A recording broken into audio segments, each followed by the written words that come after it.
الشيطان الرجيم بسم الله الرحمن الرحيم الحمد لله الذي دل على وجود وجوده افتقار الممكنات وعلى قدرته وعلمه احكام المسموعات المتعالي عن مشابهة الجسمانيات المنزه بجلاله عن مناسبة الناقصات نحمده حمدا يملأ أقطار الأرض والسماوات والصلاة والسلام على نبيه صاحب الآيات والبينات سيدنا ومولانا أبي القاسم محمد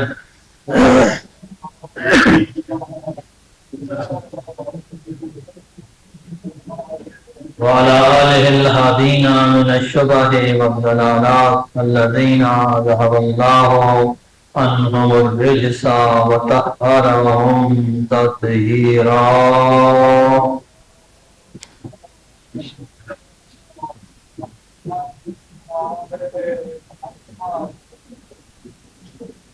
والرحمة على محبيهم ومواليهم واللعنة على أعدائهم من يوم عداوتهم إلى يوم الدين ومن يوم الدين إلى أبد الآبدين. اما بعد، آپ کی خدمت میں گزشتہ جمعہ مبارک سورہ مبارکہ توبہ کی کچھ آیات پیش کی تھی.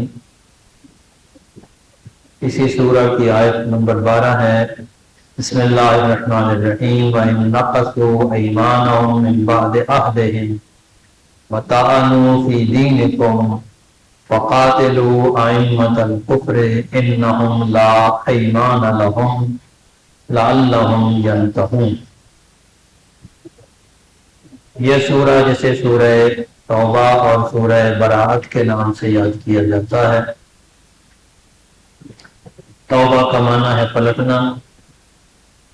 توبہ اس لیے کہتے ہیں کہ اس آیت میں، اس سورہ میں بار بار اس بات کا تذکرہ ہے کہ اگر کافر و فاسق لوگ توبہ کرنے پلٹ آئیں پروردگار عالم کی طرف تو پھر ان کے ساتھ سارے معاہدے بحال ہو سکتے. برات بھی کہا گیا اس کو برات اس لیے کہ گویا یہ اس بات کا اعلان ہے کہ جو کفار و مشرکین اس سے پہلے اپنے معاہدوں کی پابندی کرنے کی بجائے معاہدے توڑ چکے ہیں، جو عہد و پیمان توڑ چکے ہیں، ان کے ساتھ آج سے ہمارا بھی کوئی عہد و پیمان نہیں. براءت دروا کے اس عہد و پیمان کے خاتمے کے اعلان کا نام ہے. اسی حوالے سے اس آیت میں تذکرہ آیت نمبر 12 میں کہ وَإِن نَقَصُوا أَيْمَانَهُمْ، اگر وہ اپنی قسمیں توڑ دیں یا عہد توڑ دیں. ایمان ہے، یہ لفظ ایمان نہیں ہے. لکھنے میں بظاہر ایک جیسے ہیں لیکن فرق زیر اور زبر کا ہے. عربی میں بعض اوقات ایک زیر زبر یا پیش کے تبدیل ہونے سے کسی لفظ کا پورا معنی تبدیل ہو جاتا ہے. ایمان اور ایمان اردو میں لکھا جائے تو ایک جیسا ہوگا لیکن عربی میں فرق ہے. ایمان تو ہوتا ہے غیب پر ایمان رکھنا، یقین رکھنا، اور ایمان جمع ہے یمین کی. یمین کہتے ہیں ہاتھ کو یا دائیں ہاتھ کو. چونکہ عرب قبائل کا یہ دستور تھا کہ جب وہ معاہدہ کرتے تھے تو وہ معاہدے ہاتھوں کی مدد سے کرتے تھے، یعنی ہاتھوں میں ہاتھ ڈال کر دونوں اپنے ایک دوسرے سے ہاتھ ملا کر گویا اس کے یقینی ہونے کا اعلان کرتے تھے کہ اب ہم اس کی پابندی کریں گے. تو ہر عہد و پیمان کو ایمان کہا جاتا تھا یا یمین کہا جاتا تھا. اسی بنیاد پر قسم بھی چونکہ ایک قسم کا معاہدہ ہے. بسا اوقات یہ معاہدہ اللہ تعالیٰ کے ساتھ بھی ہو سکتا ہے، طرفین کے درمیان بھی ہو سکتا ہے قسم کی بنیاد پر کہ طرفین کہیں کہ ہم قسم کھاتے ہیں کہ اس بات سے پیچھے نہیں ہٹیں گے. تو قسم بھی ایک قسم کا کیا ہے؟ ایگریمنٹ ہے، ایک پیمان ہے، ایک عہد ہے. قسم پر مشتمل ہو یا بغیر قسم پر ہو اسے یمین کہا جاتا ہے، اور یمین کی جمع ہے ایمان. تو یہاں پر یہ نہیں کہا جا رہا کہ ان کا ایمان نہیں ہے. ایمان تو نہیں ہے، وہ تو پہلے ہی بات ہے نا. جو مشرکین اس سے پہلے جنہوں نے کوئی معاہدہ نہیں کیا، کسی ایگریمنٹ پر سائن نہیں کیے، کسی ٹریٹی کے اوپر اکٹھے نہیں ہو سکے، ان کا بھی معاملہ تو یہی ہے، ایمان تو ان کے پاس بھی نہیں ہے۔ لیکن یہاں بات ہو رہی ہے ان مشرکین کی کہ جو ایگریمنٹ کر چکے لیکن اس ایگریمنٹ کو پھر اس کو توڑ چکے ہیں، تو ان کو کہا گیا ہے کہ لا ایمان لہم ان نقصوا ایمانہم، اگر وہ اپنے عہد و پیمان کو توڑ دے یا اپنی قسموں کو توڑ دے، من بعد عہدہم، عہد کرنے کے بعد، معاہدہ کرنے کے بعد، ایگریمنٹ کرنے کے بعد وہ اس کو توڑ دیں، وَطَعَنُوا فِي دِينِكُمْ، اور تمہارے دین میں عیب جوئی کرنے لگے۔ ایک دفعہ عیب جوئی زبانی ہوتی ہے اور ایک دفعہ عملی ہوتی ہے۔ زبانی عیب جوئی تو ہوتی ہے کہ کسی کو ویسے بندہ برا بھلا کرے، عملی عیب جوئی یہ ہے کہ وہ دوسرے دین کو مٹانے کی کوشش کی جائے۔ تو اگر وہ مٹانے کی کوشش کریں یا عیب جوئی کی کوشش کریں تو فَقَاتِلُوا أَئِمَّةَ الْكُفْرِ، جو کفر کے سربراہ ہیں، بڑے بڑے سردار ہیں ان کے، ائمہ جمع ہے امام کی۔ گزشتہ جمعہ بھی عرض کیا تھا کہ امام کا مطلب ہوتا ہے پیشوا، راہبر، لیڈر۔ یہ امام حق بھی ہو سکتا ہے اور امام باطل بھی ہو سکتا ہے، امام اسلام بھی ہو سکتا ہے اور امام کفر بھی ہو سکتا ہے۔ بات صرف یہ ہے کہ وہ کس طرف لے کر جا رہا، اگر اسلام کی طرف، حق کی طرف لے کر جا رہا ہے تو وہ امام حق ہے، اور اگر باطل کی طرف لے کر جا رہا ہے تو وہ امام الکفر ہے۔ جس کے پیچھے لوگ چلنے والے ہوں وہ امام کفر ہوتا ہے۔ تو فرمایا فقاتلوا، مقاتلہ کرو۔ یہ لفظ کیا ہے؟ ایک ہوتا ہے لفظ قتل کرنا اور ایک ہے مقاتلہ کرنا، ان دونوں میں فرق ہے۔ قتل انفرادی فعل ہوتا ہے اور مقاتلہ کیا ہے؟ وہ اجتماعی ہے، چونکہ یہ باب تفاعل ہے، اس میں طرفین کی بات آ جاتی ہے، تو در واقع یہاں پر جنگ کی بات ہو رہی ہے، اور جنگ دو طرفہ ہوتی ہے، ایک طرفہ نہیں ہوتی۔ اس میں مسلمانوں نے ہمیشہ اپنا دفاع کیا ہے، عالم اسلام کی جو پیغمبر اسلام کے زمانے میں کم از کم جنگیں رہی ہیں، ان جنگوں میں ہمیشہ پیغمبر اسلام نے دفاعی انداز اختیار کیا ہے، کیونکہ پہل تو ہمیشہ ان لوگوں کی طرف سے ہوتی رہی ہے۔ اس پہل کا جواب ہے ہمیشہ، وہ اگلی آیات میں ان کا تذکرہ بھی آئے گا، میں ساتھ ساتھ ذکر کروں گا کہ کیسے کیسے انہوں نے پہل کی اور کس مقام پر پہل کی۔ فقاتلوا ائمۃ الکفر، ان کے ساتھ مقاتلہ کرو، یعنی جنگ کرو۔ جب وہ تمہارے ساتھ جنگ کرے تو تم بھی ان کے مقابلے میں جنگ کرو، ان کا مقابلہ کرو۔ انہم لا ایمان لہم، یہ دوبارہ لفظ ایمان کا تکرار ہوا، اس کو بھی ایمان نہیں پڑھنا ہے، ایمان نہیں ہے، یعنی ان کا کوئی عہد و پیمان نہیں، یہ کسی عہد و پیمان پر باقی نہیں رہتے، کسی ایگریمنٹ کو باقی رکھنے کے لیے تیار نہیں ہے۔ لعلہم ینتہون، یہ جنگ ان کے ساتھ اس لیے کرنی ہے کہ ہو سکتا ہے اس جنگ کی وجہ سے وہ باز آ جائے۔ وعلیکم السلام۔ ویسے تو وہ زبانی کلامی تو ماننے والے نہیں ہیں، جب وہ جنگ کریں گے ان کا مقابلہ کیا جائے گا، ان کے مقابلے پہ مسلمان اپنے لشکر کو لے کر آئیں گے تو پھر ہو سکتا ہے ان کے ہوش ٹھکانے آ جائیں، جیسے ابھی امریکہ کے ہوش ٹھکانے آ گئے۔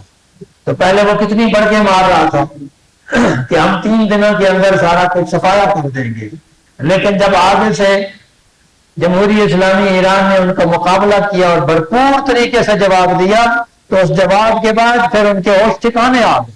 یہاں پہ یہی حکم ہو رہا ہے، فقاتلوا ائمۃ الکفر، جنگ کرو ان کے ساتھ۔ کیوں جنگ کرو؟ لعلہم ینتہون، شاید کہ وہ اس کام سے رک جائیں، کہیں پھر بھی ڈھیٹ ہوتے ہیں، جیسے اسرائیل ہے، اسرائیل کی ابھی تک یہ کوشش ہے کہ جنگ ہو جائے، کیونکہ اس کا مفاد جنگ سے وابستہ ہے، لیکن امریکہ کو اور امریکہ کے حکمرانوں کو معلوم ہو چکا ہے کہ یہ جنگ ہمارے مفاد میں بھی نہیں ہے، جنگ ان کے بھی نقصان میں، اس لیے اب وہ مجبور ہو گئے ہیں اس جنگ کو روکنے کے لیے۔ اس کے بعد اگلی آیت میں ارشاد ہوتا ہے الا تقاتلون قوما نکثوا ایمانہم، الا ہوتا ہے کسی چیز کی طرف آمادہ کرنے کے لیے، ابھارنے کے لیے، کام کو لوگوں کو تیار کرنے کے لیے۔ تو کیوں نہیں جنگ کرتے ہو تم لوگ؟ کیا ہو گیا تمہیں؟ جنگ کیوں نہیں کرتے ان لوگوں سے جو اپنے عہد و پیمان کو توڑ چکے؟ جب عہد و پیمان کو توڑ چکے ہیں تو پھر تمہارا کام ان سے جنگ کرنا، گھروں میں مت بیٹھو، ان کا مقابلہ کرو۔ امریکہ نے بھی تو اس معاہدے کو توڑا ہے، 2015 میں معاہدہ ہو چکا تھا، لیکن اس معاہدے کو توڑ کر پھر وہ حملہ آور ہوئے۔ الا تقاتلون قوما نکثوا ایمانہم، کیوں جنگ نہیں کرتے ہو تم لوگ ان سے علیکم السلام جنہوں نے اپنے عہد و پیمان کو اپنے ایگریمنٹ کو توڑا وَهَمُّوا بِإِخْرَاجِ الرَّسُولِ اور پیغمبر کو نکالنے کی کوشش کی. اب یہ پیغمبر کے نکالنے کی کوشش کی بات ہے یہ کس طرف اشارہ ہے اس پہ مفسرین میں تھوڑا سا اختلاف بہرحال موجود ہے لیکن بعض نے اس طرف اشارہ کیا ہے کہ ممکن ہے اس واقعے کی طرف اشارہ ہو جب پیغمبر اکرم کو ان لوگوں نے مکہ سے خارج ہونے پہ مجبور کر دیا تھا لیکن اس کو تو تاریخ اسلام میں ہجرت کے عنوان سے یاد کیا جاتا ہے.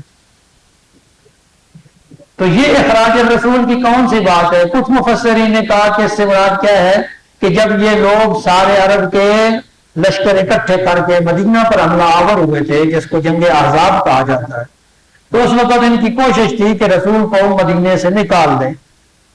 اس طرف اشارہ ہو سکتا ہے جبکہ بعض مفسرین نے کہا کہ نہیں اس سے مراد یہ ہے کہ فتح مکہ کے موقع پر بھی کچھ لوگوں نے کوشش کی تھی کہ رسول کو مکہ سے نکال دے. بہرحال جو بھی ہو مقصد یہ ہے کہ ان لوگوں نے جو کوشش کی پیغمبر کو نکالنے کی تو یہ پیغمبر کو اپنے شہر سے نکالنے کی کوشش گویا جنگ کا اعلان ہے. یہاں قرآن مجید اس انداز سے اس کو ذکر کر رہا ہے کہ یہ گویا جنگ کا اعلان ہے. کیوں؟ اس لیے کہ پیغمبر جب لوگوں کو اللہ کی طرف بلا رہے ہیں آج دنیا یہ تسلیم کر رہی ہے کہ ہر انسان کو اپنا عقیدہ رکھنے کا حق بھی حاصل ہے اور اس عقیدے کو بیان کرنے کا حق بھی حاصل ہے. وہ عقیدہ مجمع عام میں کھڑے ہو کر بیان کر سکتا ہے کہ یہ میرا عقیدہ ہے وہ اس عقیدے کے دلائل بھی بیان کر سکتا ہے. اب اگلے سننے والوں پہ ڈیپینڈ کرتا ہے کہ وہ اس کے دلائل سے مطمئن ہوتے ہیں تو اس کی بات مان لیں اگر اس کے دلائل سے مطمئن نہیں ہوتے تو اس کی بات قبول نہ کریں. تو پیغمبر اکرم کو بھی تو ظاہر ہے یہ حق حاصل تھا جب پیغمبر نے ان کو دعوت دی دین مبین اسلام کی تو وہ لوگ اس کے راستے میں رکاوٹ بنے پیغمبر کے تبلیغ حق کے راستے میں رکاوٹ بنے تو یہ رکاوٹ ڈال کر گویا انہوں نے جنگ کا ایک طرح سے آغاز کر دیا. یہ ایک طرح سے اعلان جنگ تھا. وَهَمُّوا بِإِخْرَاجِ الرَّسُولِ پیغمبر کو انہوں نے نکالا وَهُمْ بَدَؤُوكُمْ أَوَّلَ مَرَّةٍ پہلی دفعہ بھی انہوں نے یہ کام کیا تھا یعنی پہلی دفعہ بھی جب آغاز ہوا تو کفار کی طرف سے آغاز ہوا اب بھی ان کی طرف سے آغاز ہوا. اچھا اس آیت میں بڑی واضح رہنمائی بھی ہے اور تاریخ کا بھی بیان ہے. رہنمائی یہ ہے کہ مسلمانوں نے کبھی جنگ کا آغاز نہیں کرنا اور تاریخی حقیقت کا بیان یہ ہے بسا اوقات الزام بھی لگایا جاتا ہے کہ اسلام کو تلوار کے زور پر پھیلا. یہ بنی امیہ بنی عباس کے دور میں جو جنگیں کی گئی ہم ان کے ذمہ دار تو نہیں ہیں کیونکہ وہ تو بہرحال تلوار کے زور پہ علاقے فتح کرتے رہے لیکن جو زمانہ پیغمبر اسلام کی بات ہے ہم اس کی بات کر سکتے ہیں کہ پیغمبر اسلام نے تلوار کے زور سے اسلام پھیلانے کی کوشش نہیں کی. ہاں جب اسلام پھیلانے کی کوشش کی اسلام کی تبلیغ کی تو لوگ اس کے راستے میں رکاوٹ بنے تو جو رکاوٹ بن رہے تھے ان کو تو اپنے راستے سے ہٹانا یہ پیغمبر اسلام کا اور مسلمانوں کا حق تھا. تو یہ جنگ ابتدائی نہیں ہوتی یہ جنگ کا آغاز نہیں ہوتا یہ گویا اپنا دفاع ہے اپنے حق کا دفاع کہ میں اپنا حق چاہتا ہوں میرا فطری حق ہے کہ میں جو کچھ حق سمجھتا ہوں اس کو بیان کروں اور یہ جو لوگ ہیں سننے والے ان کو سننے ہی آپ نہیں دیتے ان کے کانوں تک حق پہنچے گا تو پھر انہیں پتا چلے گا نا کہ سچ کیا ہے اور حق کیا ہے. جب آپ ان کے کانوں تک حق پہنچنے ہی نہیں دیں گے لوگوں کو سننے ہی نہیں دیں گے تو پتا کیسے چلے گا. تو لہذا ان رکاوٹوں کو ہٹانا پیغمبر اسلام کا حق تھا. یہ حق کیا ہے جنگی ابتدائی نہیں کہلاتا یہ دروازے رکاوٹوں کو ہٹانا ایک قسم کا ڈیفینڈ ہے یہ کیا ہے وہ اپنے آپ کو ڈیفینڈ کرنا ہے دفاع ہے. پھر فرمایا اتخشونہم کیا تم ان سے ڈرتے ہو. یہ ان لوگوں سے خطاب ہے جو ہر زمانے میں مسلمانوں کی صفوں میں کچھ بزدل لوگ موجود رہے تو کہتے ہیں نہیں جی نہیں ان سے جنگ نہیں کرنا ان کے پاس بڑی ٹیکنالوجی ہے ان کے پاس بڑی پاور ہے ان کے پاس بڑی طاقت ہے تم کیا بگاڑ لوگ امریکہ کا. آپ ایران جنگ سے پہلے لوگوں کے تبصرے پڑھیں لوگوں کے تجزیے پڑھیں اسی ملک کے اندر جو بڑے بڑے آج تجزیہ نگار بنے ہوئے ہیں اس جنگ سے پہلے کے ان کے تجزیے پڑھیں وہ مشورے دیتے نظر آئیں گے ایران کیا ہے جی بڑا کمزور سا ملک ہے، میں دوسروں کی کیا بات کروں، ہمارے اپنے اندر ہماری صفوں میں ایسے لوگ موجود ہیں، اب خیر ان کی ذرا زبان بند ہو گئی ہے، پہلے وہ لوگ کہتے نظر آتے تھے، بڑے ہائی پروفائل لوگوں کے ساتھ میری گفتگو ہوتی رہی ہے، وہ کہتے ہیں ایران خواہ مخواہ جی یہ اس کو چھیڑ دیتا ہے، تو جنگل میں جا کے شیر سویا ہوا تو آپ خواہ مخواہ اس کو پتھر مار کے جگاتے کیوں ہیں، یہ الفاظ تھے۔ تو اللہ ایسے لوگوں کو کیا کہہ رہا ہے، اتخشونہم، تم ان سے ڈرتے ہو، پہلے ان کو کہہ رہے الا تقاتلون، تم ان سے جنگ کیوں نہیں کرتے، وہ لوگ کہ جنہوں نے اپنے عہد و پیمان کو توڑ دے، ہم ابتدائی جنگ کی بات نہیں کر رہے، جو عہد و پیمان کو توڑ چکے ہیں ان کے ساتھ جنگ کی بات ہو رہی ہے، اب ان کو یہ کہا جا رہا ہے تخشونہم، تم ان سے ڈرتے ہو، اللہ احق ان تخشوہ ان کنتم مؤمنین، یاد رکھو اگر تم مومن ہو تو پھر اللہ سے کرنا تمہارا حق بنتا ہے، اس لیے کہ وہ خالق اور مالک ہے، وہ ہر چیز کا مالک ہے، تو اس سے ڈرو، وہ چاہے تو فرعون کو غرق کر سکتا ہے، چاہے تو نمرود اور شداد کو تباہ کر سکتا ہے، اور چاہے تو ایران کے ہاتھوں سے امریکہ کو ذلیل اور رسوا کر سکتا ہے، وہ بظاہر کمزور ایک مچھر تھا نا، معمولی سا مچھر، وہ بیان ہوا نا تفاسیر میں اور تاریخ میں کہ ایک مچھر تھا معمولی سا جو نمرود کی ناک میں گھس گیا، تو وہ جو خدائی کا دعویٰ کر رہا تھا اس خدائی کے دعوے دار کو ایک معمولی سے مچھر کے ہاتھوں سے اللہ نے ہلاک کروایا۔ اور تاریخ اسلام کا ایک اور واقعہ بھی یہاں پہ آپ کو یاد دلا دوں، ابو جہل اسلام کے راستے میں جو لوگ رکاوٹ بنے، جنہوں نے پیغمبر اسلام کو سب سے زیادہ اذیت دی، ان میں ایک بڑا نام ہے ابو جہل کا،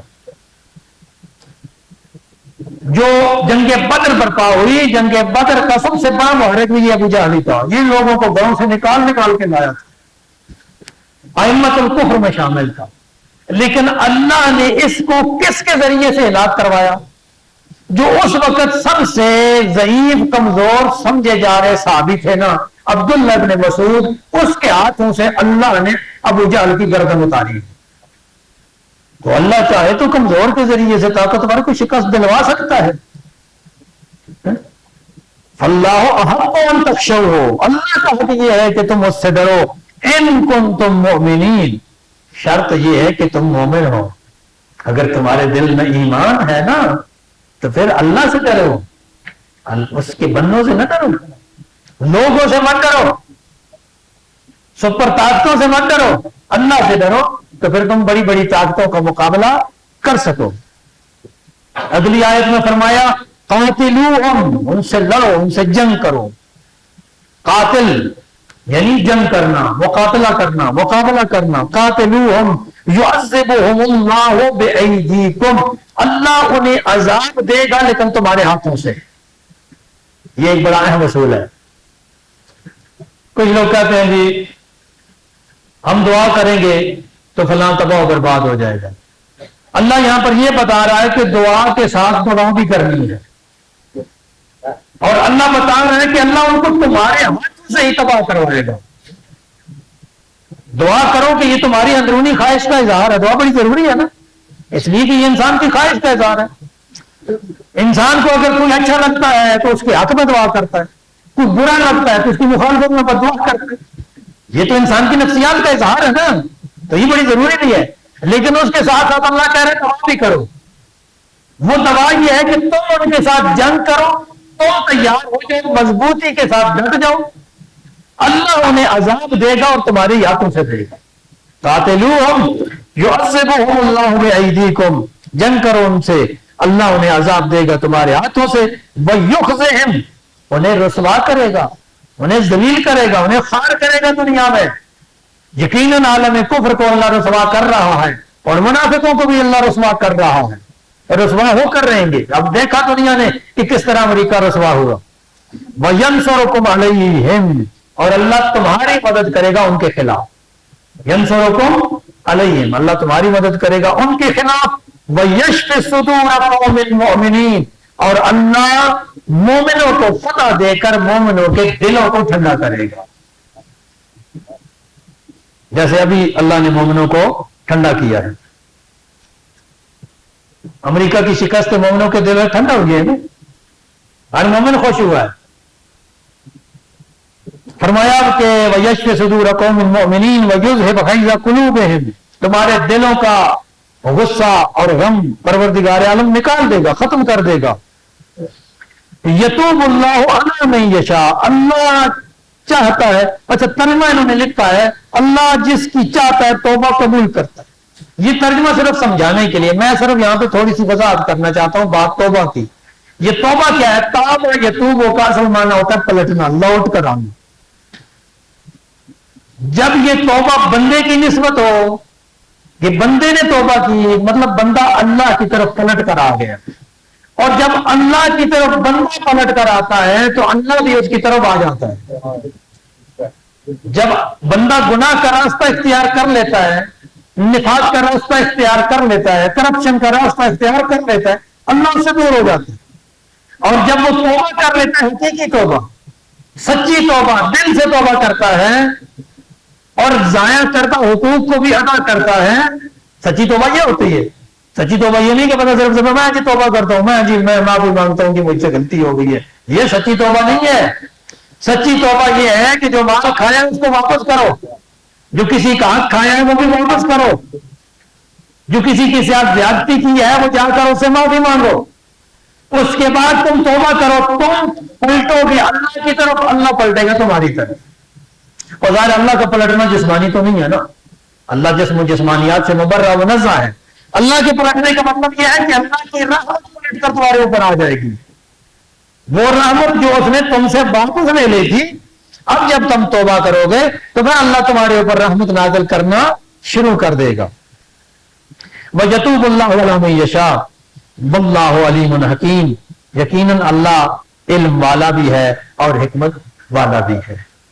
اگلی آیت میں اللہ تعالیٰ فرما رہا ہے ام حسبتم ان تترکوا ولما یعلم اللہ الذین جاہدوا منکم، کیا تم لوگوں نے یہ خیال کر رکھا ہے کہ یوں ہی چھوڑ دیے جاؤ گے؟ یہ ایک اور اہم اصول ہے.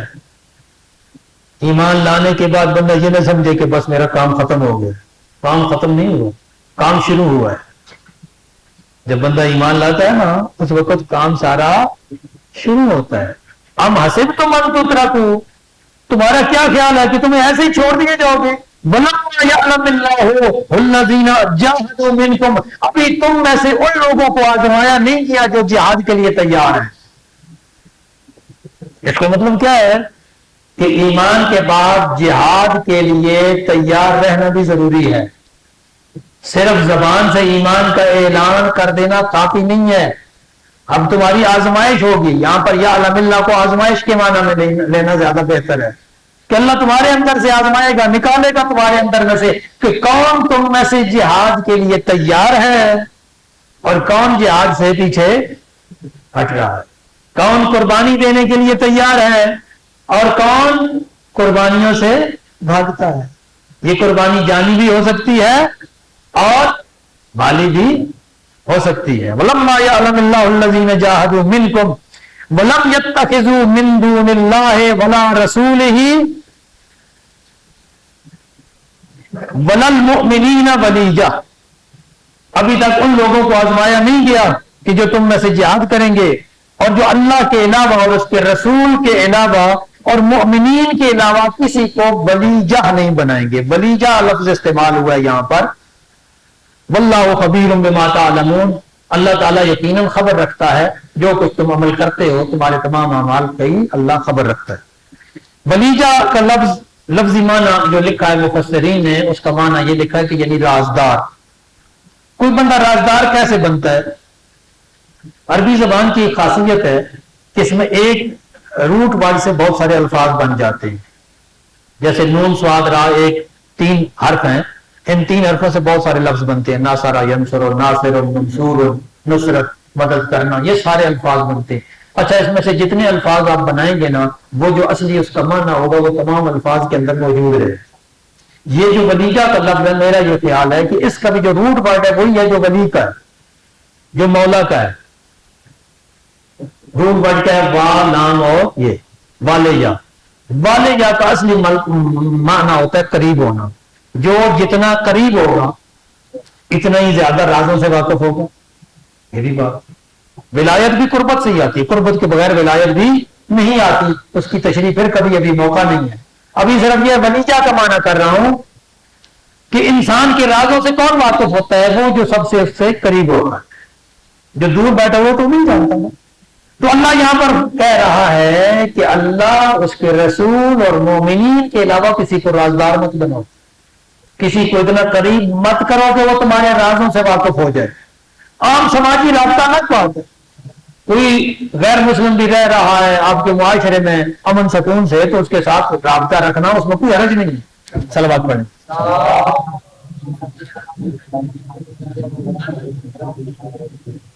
سماجی رابطے میں کوئی حرج نہیں ہے. جو لوگ پرامن زندگی گزار رہے ہیں، جو اسلام کے ساتھ جنگ نہیں کر سکتے، وہ معاشرے کے اندر رہتے رہے چاہے غیر مسلم بھی. لیکن اللہ یہ کہہ رہا ہے کہ مورد اعتماد اور اپنا رازدار بنانا ہے اللہ اور اس کے رسول کو، اور اہل ایمان کو بنانا ہے. وہ اہل ایمان جن کے ایمان کو باقاعدہ رکھا گیا ہے. تو اس آیت میں کیا ذکر ہوا ہے کہ اللہ جو ہے وہ آزما لینا چاہتا ہے تمہیں کہ تم میں سے کون ہے جو جہاد کے لیے تیار ہے. اور جہاد صرف جانی نہیں ہوتا، جہاد مالی بھی ہوتا ہے. کبھی جانی جہاد ہوتا ہے. اچھا، جانی جہاد بھی کئی طرح کا ہوتا ہے. ایک دفعہ تو یہ ہے کہ اپنے آپ کو جنگ میں پیش کرنا ہے، وہاں تو سیدھا سادہ اپنی جان جانے کا بھی خطرہ ہوتا ہے. ممکن ہے انسان شہید ہو جائے، قتل ہو جائے، اس کے لیے بھی تیار ہوتا ہے. اور کبھی یہ ہوتا ہے کہ شہید ہونے کا کوئی ظاہر خطرہ نہیں ہوتا، لیکن اپنی جان کو، اپنے جسم کو تکلیفوں میں ڈالنا پڑتا ہے، مشکلات میں ڈالنا پڑتا ہے. تو یہ بھی ایک طرح سے جانی جہاد ہے. اور مالی جہاد یہ ہے کہ اللہ کے راستے میں اللہ کے حکم کو رائج کرنے کے لیے، اس کے دین کو رائج کرنے کے لیے انسان اپنے مال کو خرچ کرے. یہ مالی جہاد ہے. اور اللہ تعالیٰ یہ فرما رہا ہے، پہلے بھی شاید ذکر ہوا ہے کہ فضل اللہ المجاہدین باموالہم وانفسہم. وہ اہل ایمان کے جو جہاد کرتے ہیں اللہ کے راستے میں، اللہ کے راستے میں اپنے مال سے اور اپنی جان سے. اللہ نے کیا کیا ہے؟ انہیں درجہ فضیلت عطا کی ہے، دوسروں کے اوپر مزید فضیلت عطا کی ہے، درجہ عطا کی ہے. تو اگر اس درجے تک پہنچنا ہے تو پھر اس کے راستے میں جہاد کرنا پڑے گا. اور اس جہاد کے مصادیق میں سے ایک مصداق یہ بھی ہے کہ جو حق کے راستے میں جان قربان کرتے ہیں ان کی یاد منائی جائے، ان کا ذکر کیا جائے.